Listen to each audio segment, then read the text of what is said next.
Alors, bienvenue. Alors, on va démarrer maintenant parce que le programme est assez considérable cet après-midi. Il y a du boulot. Il y a du boulot. Comme dirait l'autre, on y va. Alors, comme on dit chez nous quand on annonce quelqu'un, directement de Toulouse, on va écouter Anne-Marie Duguay avec le titre, c'est « Outils numériques et vie privée des personnes âgées dépendantes ». Merci, Madame la... Ah, Merci, Madame la Présidente.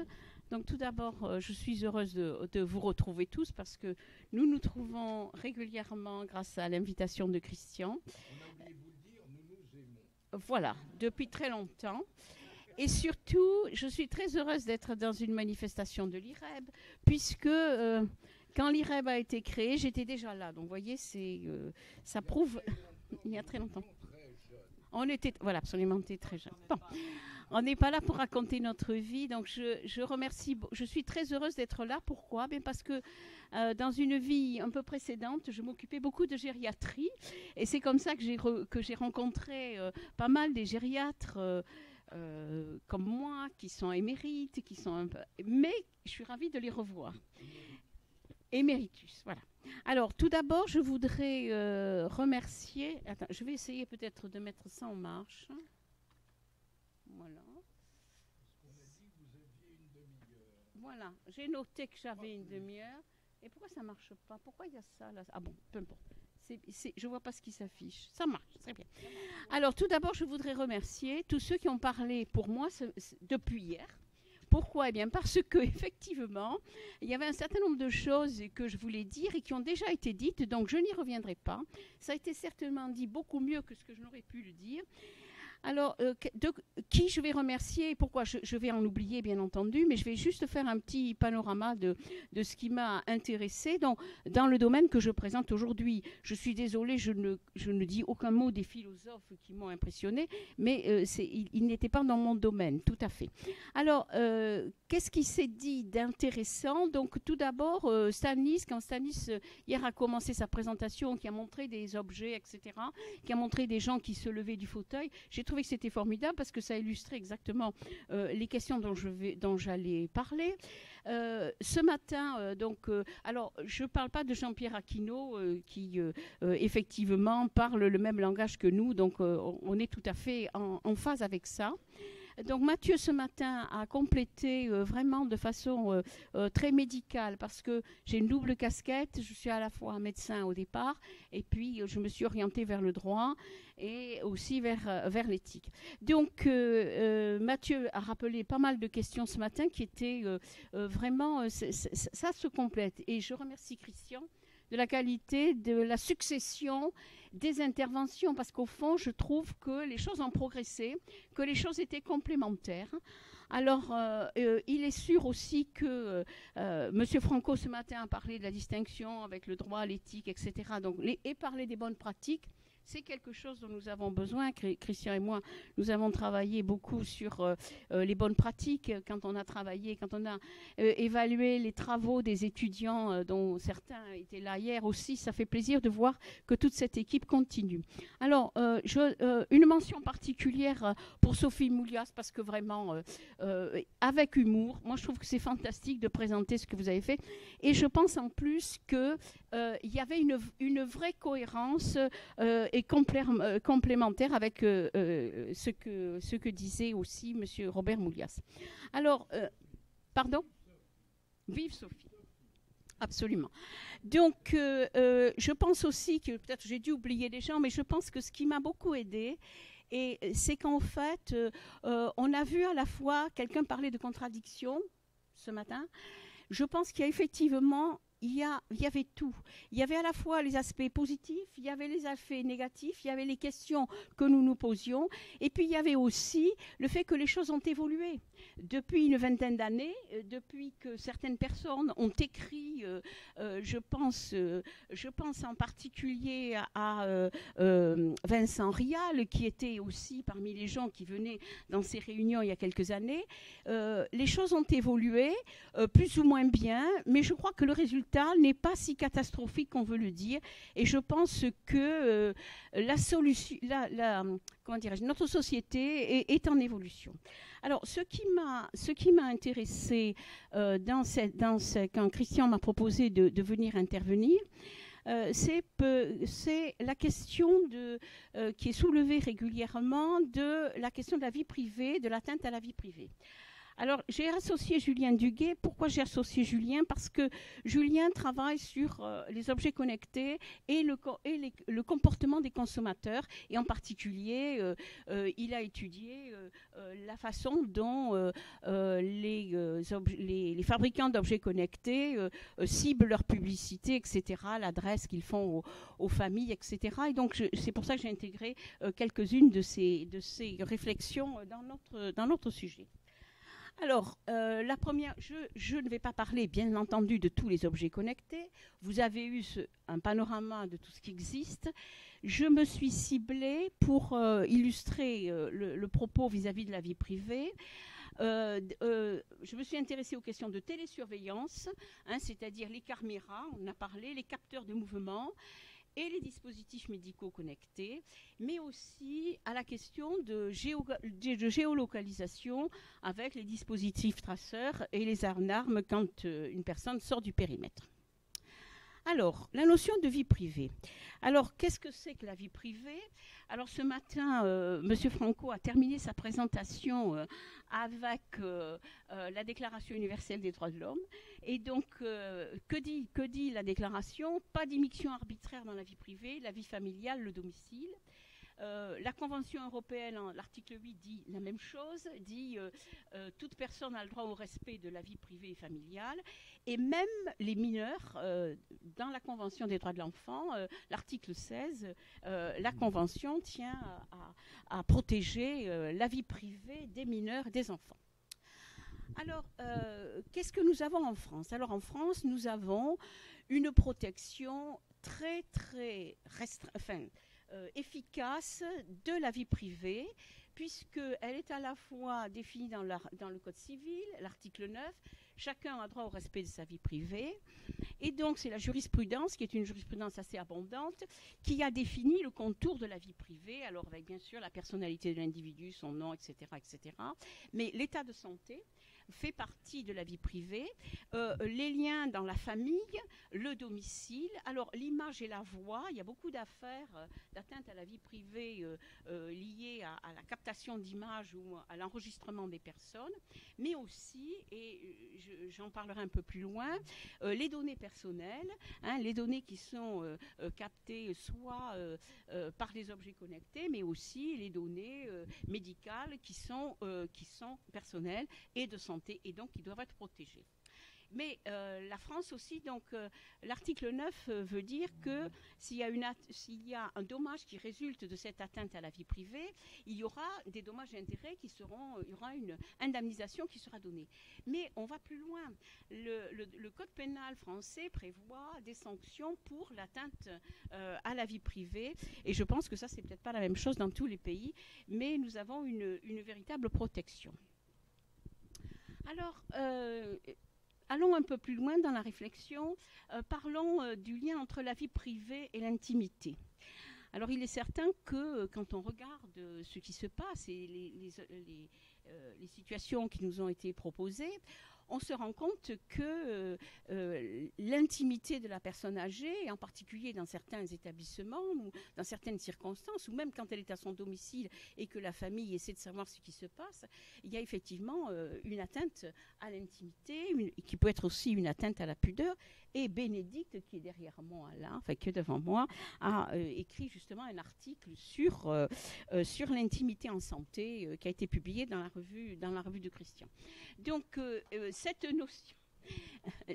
notion d'intimité, c'est quelque chose qui, et je ne veux pas trop digresser dessus, mais pour les personnes d'un certain âge, ça a une dimension qui n'est pas la même que les jeunes de maintenant. Hein. La notion de la nudité, etc., pour les jeunes, ce n'est pas du tout celle que ont les dames ou les messieurs de 85 ans.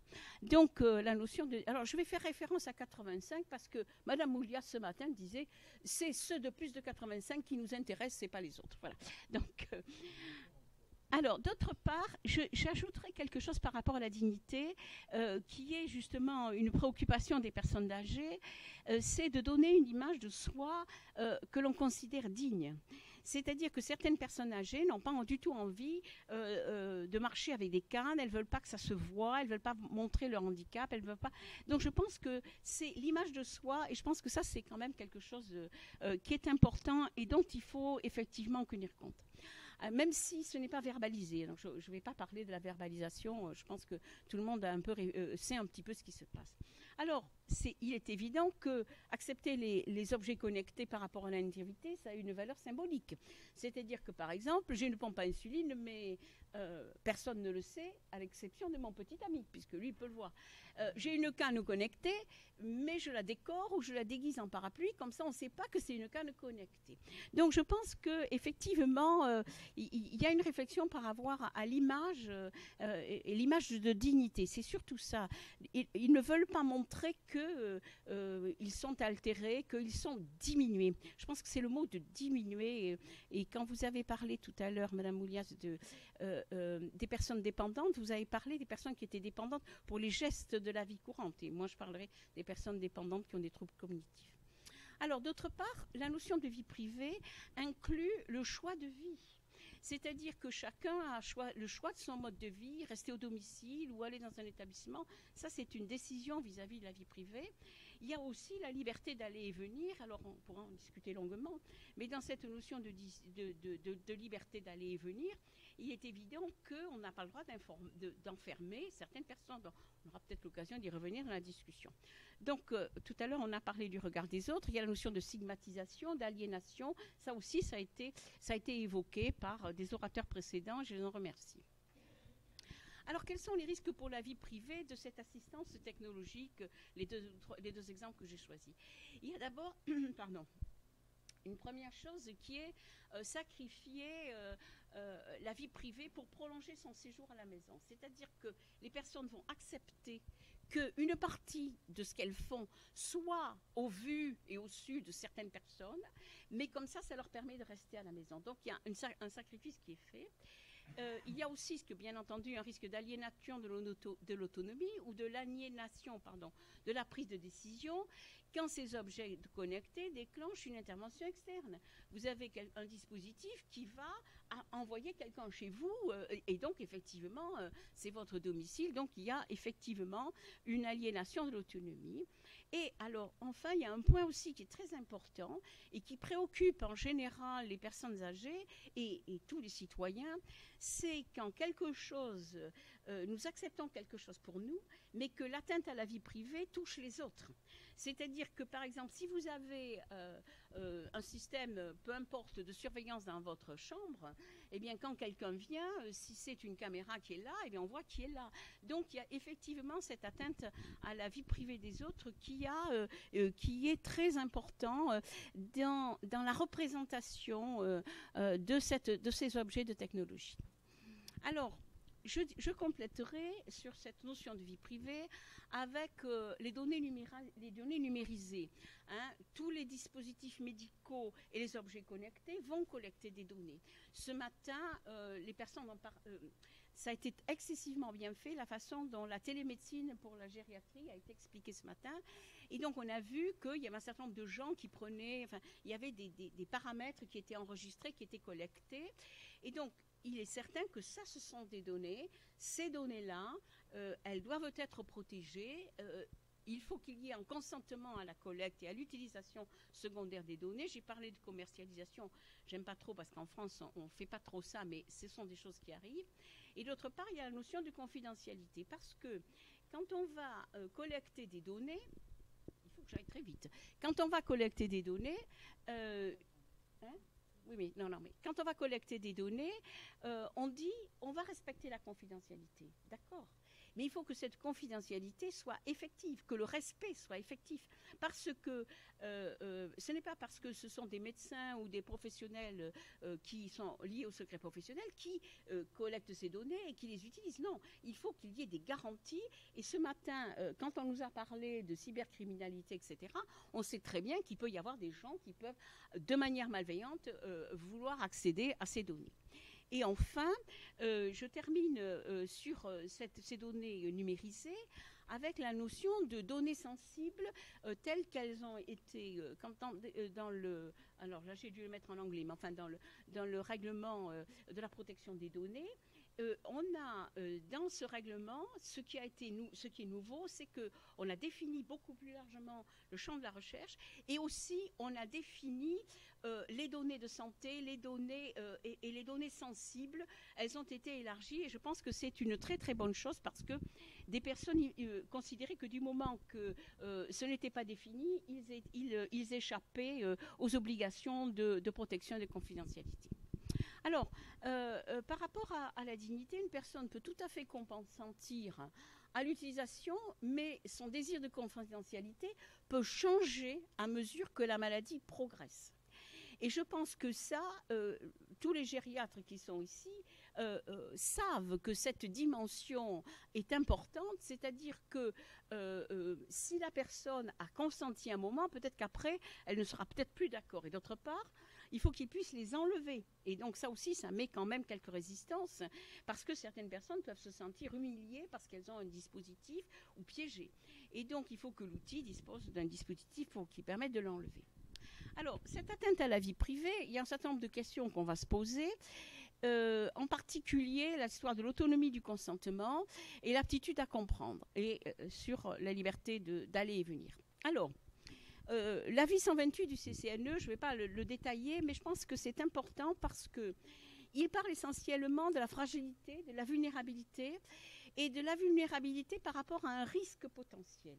Et cette notion de risque potentiel est ce qui est régulièrement agité, ce que dirait Julien quand il fait son analyse de la publicité, c'est effectivement ce qu'on agite aux familles en disant il va se passer ça et donc vous devriez faire ci, etc.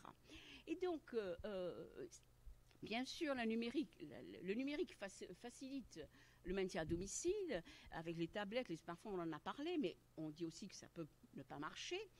La question est de savoir, d'une part, comment on va surveiller pour éviter l'atteinte à la dignité. Là, le CCNE insiste là-dessus. Et puis, et c'est mon dernier point là sur cette diapo, c'est l'exercice des droits réels. Et je pense que ça rejoint une volonté qui est mondiale de reconnaître des droits, même aux personnes dépendantes, même aux personnes handicapées, etc. Donc, on a été critiqué par la représentante de l'ONU qui est venue contrôler la privation de liberté et pour des raisons de handicap psychiatrique. Et donc, on a eu des difficultés. La France est quand même un peu pointée par rapport à ça, parce qu'on ne respecte pas, on n'y a pas les droits réels. Alors, donc, je vais passer vite parce que ça a été plus ou moins dit. Il ne faut pas penser quand même qu'on a beaucoup de ces personnes. Hein. Les chiffres, c'est 8%. Ministère de la Santé, 2018, donc 8% des personnes de plus de 60 ans sont dépendantes et 20% des plus de 85 ans qui intéressent Mme Moulias là-bas. Voilà. Et donc l'âge de moyenne de la perte d'autonomie est 83 ans, donc on est bien d'accord. Elle est d'accord, le ministère est d'accord avec vous. Hein. Alors, très rapidement, on a 3 types de personnes, celles qui sont capables, comme vous et moi, j'espère, les personnes vulnérables et les personnes dépendantes. Et dans ces 3 niveaux, ce sont des cibles marketing, ces personnes âgées. Alors, les personnes capables, donc il n'y a pas de souci, on n'a parlé que de ça ce matin et hier aussi. Elles ont tout leur discernement, elles ont leur capacité à faire des choix, à consentir, etc. L'agisme, on en a aussi parlé, donc passons là-dessus. En revanche, ce qui est intéressant et qui n'a peut-être pas été souligné, c'est que les personnes âgées sont utilisatrices de dispositifs médicaux numériques. Pourquoi ? Parce qu'elles ont des pathologies chroniques. Elles ont le diabète, etc. Et donc ça, elles télétransmettent des données. Et je pense que ça, c'est assez important à souligner. Alors, c'est là que quelque chose a changé récemment et pour lequel il faut insister. La notion de personnes âgées, fragiles ou vulnérables. Donc, bien sûr, elles ne sont pas différentes des autres personnes vulnérables ou fragiles en raison d'un handicap physique, etc. L'utilisation des outils numériques peut présenter des risques et bien sûr, c'est proposé pour la domotique, etc. Mais, bien entendu, il faut savoir que ces personnes sont capables de donner un consentement, on va y revenir un peu plus loin, et à condition qu'elles reçoivent une information pertinente.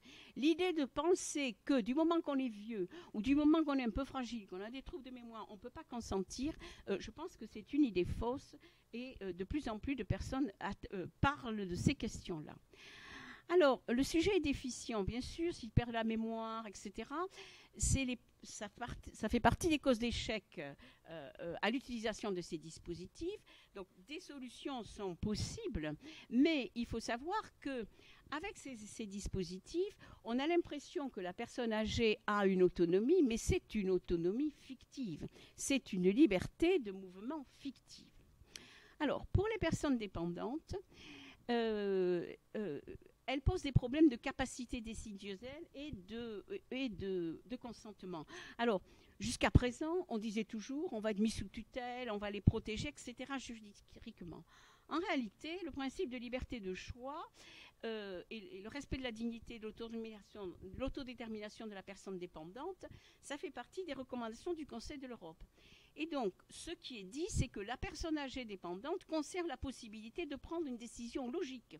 Elle sait fort bien dire si elle accepte ou si elle n'accepte pas.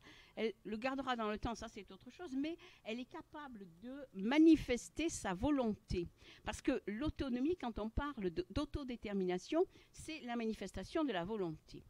Alors, que dit le Comité national consultatif des droits de l'homme en France? Il dit prééminence des intérêts et du bien-être de la personne, respect de ses souhaits et de ses sentiments, droit de prendre des décisions à caractère personnel si sa capacité lui permet, et les individus sont présumés autonomes. Et j'insiste là-dessus, tant que les personnes n'ont pas un régime de protection, elles sont présumées autonomes, et la personne vulnérable est celle qui n'est pas en mesure d'exercer tous les attributs de sa personnalité juridique. Et je pense que ça, c'est important de voir qu'il y a une capacité où on peut tout faire, une capacité où on ne peut pas tout faire et une capacité où on ne peut rien faire. Et je pense que le Code civil, il y a une modification dans l'article 459 du Code civil pour le discernement et on dit on doit apprécier au cas par cas si la personne est capable de discernement. Alors, il ne faut pas considérer pour acquis le consentement, donc je l'ai dit tout à l'heure, et depuis 2007, on va parler d'un consentement gradué, puisqu'on considère, d'un point de vue juridique, qu'il y a des personnes vulnérables qui n'ont pas toutes leurs capacités. Alors, l'article 428 du Code civil est très important aussi parce que il dit que les mesures de protection doivent être vraiment adaptées avec les principes, nécessité, subsidiarité, etc. Et donc, il y a 800 000 personnes âgées vulnérables en incapacité cognitive et 8% de plus de 70 ans sont en situation de vulnérabilité. Elles ne sont pas protégées. Elles sont en situation de vulnérabilité et elles ont leur capacité d'accepter ou de refuser ou de s'opposer, mais on doit respecter leur volonté. C'est ça la question. Alors, je continue un peu plus vite. Donc, quelles sont les questions liées à la téléassistance? Quels sont les bénéfices, l'acceptabilité? Bon, il est sûr que tout le monde comprend les bénéfices en disant c'est le bien-être, c'est le confort, la sécurité. Donc, qu'est-ce que c'est que l'acceptabilité? C'est le fait qu'on a un ressenti positif, on a conviction que cette technologie va les aider. Et alors, surtout, les aidants, la famille, pensent que ça va marcher, que du moment qu'on leur met un objet, là, ça va marcher, etc. Et donc, c'est vrai qu'il y a, ça c'est un petit peu relié par les médias et la publicité. Bon. Alors, il y a aussi, donc ça c'est l'acceptabilité. Bon. Est-ce que ça va durer? On ne sait pas, parce que souvent, ils acceptent les dispositifs et quelques mois après ou quelques semaines après, ils arrêtent. Alors, il y a aussi la résistance, c'est-à-dire qu'ils ne sont pas d'accord de mettre des objets visibles. Et en particulier, l'exemple du monte-escalier. vous avez des familles qui pourraient mettre un monte-escalier. On ne met pas le monte-escalier. Pourquoi? Parce que ça prouve que dans cette maison, il y a quelqu'un qui n'est pas capable de monter l'escalier. Et donc, je pense que ça y fait. Je pense que c'est un point important, même si ça pourrait aider. Eh bien, il vaut mieux, la personne préfère souffrir en montant plutôt que d'avoir un autre escalier. Alors, la question du consentement. Est-ce qu'on a un consentement libre ou un consentement contraint? Le consentement libre pour un dispositif de géolocalisation, donc effectivement, il faudrait avoir ce consentement. C'est-à-dire que la personne est d'accord pour sacrifier un peu de confidentialité parce qu'elle pense que ça va marcher. En revanche, il faut que le dispositif ne soit pas présenté comme la seule option possible, parce que là, on est dans un consentement contraint. Et aussi, il ne faut pas aussi que la personne accepte parce qu'elle pense qu'elle va donner une réponse socialement souhaitable à la famille ou à quelqu'un qui a un statut supérieur à elle. Donc, il faut savoir aussi il faut avoir des nuances dans l'évaluation de ce consentement. Donc, il peut y avoir un consentement contraint. Alors, la géolocalisation. Donc, en France, je dis ça pour nos amis québécois, en février 2013, entre janvier et février, on a eu 4 décès de personnes âgées qui étaient hébergées dans des résidences, dans des EHPAD, qui avaient échappé à la surveillance et qui sont mortes. Donc, 2 mois, 4 personnes. Et donc, il y a eu des études qui ont été faites, et en particulier, je cite Vincent Rial, qui travaille sur ces questions-là, et qui a montré effectivement que sur la pertinence, 50% des appels pour disparition inquiétante avaient fonctionné. Je n'ai pas dit qu'on a retrouvé la personne, mais ça a fonctionné, ça a lancé l'alerte, etc. En revanche, quand on pense que la personne peut appuyer sur un bouton et dire qu'elle est en difficulté, ça marche que seulement dans 2% des cas. Et alors, le gros problème, mais ça c'était en 2013, c'est que ces dispositifs faisaient une géolocalisation au moment de l'appel. Et quand les secours arrivaient, la personne n'était plus au même endroit, donc on ne la retrouvait pas. Donc, il y a beaucoup de choses quand même à discuter par rapport à cette géolocalisation. Quoi qu'il en soit, donc la plupart du temps, la demande vient de la famille pour que les personnes ne soient pas enfermées dans les établissements. Et il faut savoir qu'en 2014, on a proposé une charte de géolocalisation. Et là, je rejoins ce que disait M. Franco ce matin, quand il parlait des bonnes pratiques, etc. Je pense qu'on a vraiment besoin de réfléchir aux situations et de proposer des façons, des guidelines, de proposer un certain nombre de possibilités pour améliorer, pour réfléchir à la balance entre les avantages et les inconvénients de la géolocalisation. Et en particulier, le dernier point qui est souligné, là, c'est la labellisation des outils. Il faut être sûr que ces outils vont être utiles. Il faut être sûr que les piles ne vont pas s'arrêter, etc., etc. Donc, il y a qualité, sécurité, et rappeler le dispositif du consentement. Il faut que la personne comprenne exactement ce qu'elle a, parce qu'effectivement, si quelque chose sonne quand elle sort de la zone de sécurité, c'est toujours un petit peu inquiétant. Alors, en fait, la notion de sécurité, je suis à la fin presque, c'est pour rassurer les aidants. C'est pour rassurer la famille. Donc l'idée, c'est bien sûr d'améliorer leur vie, de les aider, de les protéger. Tout ça, c'est de la bienfaisance. Bon, c'est aussi créer un lien, favoriser la relation, etc. Et puis, aussi l'idée de maintenir la famille ensemble malgré la distance. On en a parlé hier, c'était particulièrement intéressant. La question qui se pose, c'est quelles sont les obligations morales qui pèsent sur les adultes qui s'occupent de leurs patients âgés? Il y a une pression sociale et familiale, et surtout limiter le fardeau financier, facteur de décision. Est-ce que c'est éthiquement acceptable de mettre en balance les questions financières? Je pense que là, il y a vraiment une réflexion dans le choix de la décision, dans le choix de l'incitation qui est faite par les adultes, donc ça pose quand même des questions. Alors, la question de la décision pour autrui. Alors, la décision pour autrui, c'est quand même un petit peu difficile parce que les personnes âgées peuvent très bien dire qu'elles vont bien pour rassurer leur famille, pour éviter un séjour, etc. etc. C'est une espèce de chantage émotionnel. Mais cette affirmation peut être fausse et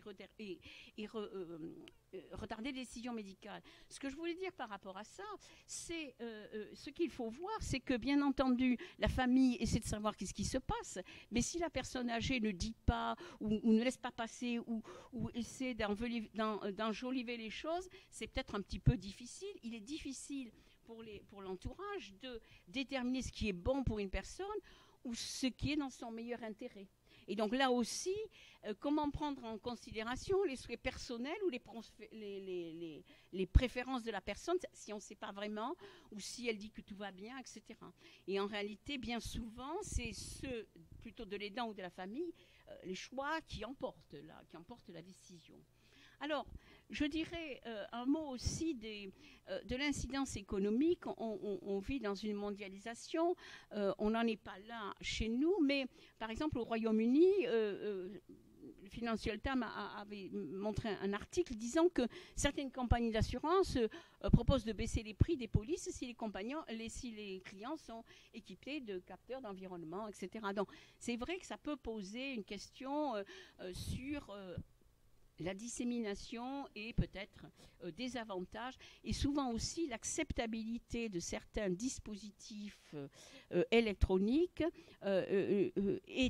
Cette acceptabilité est souvent incitée par un avantage, une compensation. Inscrivez-vous, vous aurez telle et telle chose. Mettez-vous dans mon fichier, vous aurez l'annonce des ventes privées, etc. Donc ça pose quand même des questions, cette compensation pour avoir effectivement des données. Alors, là aussi, la plupart des dispositifs connectés destinés aux personnes âgées, les adaptations domotiques, etc., ils sont prescrits par le médecin à la demande de la famille. Et en fait, c'est une sorte de prévention, mais là aussi, il y a effectivement une dimension qui peut être une dimension de monétisation des mécanismes de prévention. Alors, les bénéfices pour les aidants. C'est évident, on comprend que les aidants ont peur, et c'est normal, c'est la notion de sécurité. Donc, en France, il y a actuellement 7 aidants de 45-64 ans pour une personne de plus de 80 ans, et en 2030, ils ne seront plus que 4. Pourquoi ? Parce que tout le monde vieillit, et donc les aidants vont vieillir, et bon, ils peuvent aussi mourir. On a des aidants qui sont quand même très âgés. Quand tout à l'heure on parlait de la tranche d'âge, il y a des aidants de 75 ans qui aident leurs personnes encore plus âgées. Donc, la question qui se pose, c'est la collecte des données. Donc, les aidants et le corps médical peuvent avoir accès à des informations relatives à la santé, l'alimentation, l'hygiène, tout ça par les objets connectés. Il y a une espèce d'autonomie évolutive que l'on voit. Et il faut voir que cette technologie détecte l'invisible, ce qui n'est pas visible par la famille. Il y a des objets connectés, on a parlé des dispositifs pour le diabète, etc. Donc il y a un certain nombre de choses qui sont effectivement connectées. C'est dépister, c'est détecter l'invisible. Et donc ces technologies permettent de conserver un lien avec la société, etc. On en a parlé ce matin. Alors, pour les professionnels, ma conclusion, c'est la prochaine. Pour les professionnels, pour eux, on peut considérer, je dis on peut parce que mettre en place des dispositifs, ce n'est peut-être pas si simple, et je pense que les gériatres qui travaillent dans les établissements savent très bien que ce n'est pas si simple de les adapter et de les faire accepter par le personnel. Mais à la limite, ça devrait améliorer le confort de vie, la qualité de soins et la sécurité. Bon. En revanche, il peut y avoir des améliorations éventuelles de conditions de travail du personnel, il peut y avoir une diminution du coût et puis aussi une diminution des coûts liés à la non-qualité. Alors, pour terminer, ce sera ma conclusion. Je pense que j'ai à peu près, je ne sais pas si respecter mon temps, ça va ? Donc, je dirais, pour conclure, je ne veux pas faire une synthèse ni quoi que ce soit. D'abord, je dirais, et ça a été dit par tous nos collègues, que la robotique intelligente ne remplacera jamais le contact humain. Ça, on est tous d'accord là-dessus. C'est quand même l'humain qui rassure, parce que dans les exemples qui ont été donnés hier, il y a un orateur qui disait oui, mais là, l'infirmière appelle, si quelque chose ne va pas, l'infirmière téléphone, et c'est bien un humain qui téléphone, ou à l'écran, donc c'est l'humain qui rassure. Et il faut savoir aussi que l'aide apportée par les professionnels dans ces technologies d'assistance, on peut espérer que ça va libérer du temps pour le contact humain. Donc je vous remercie.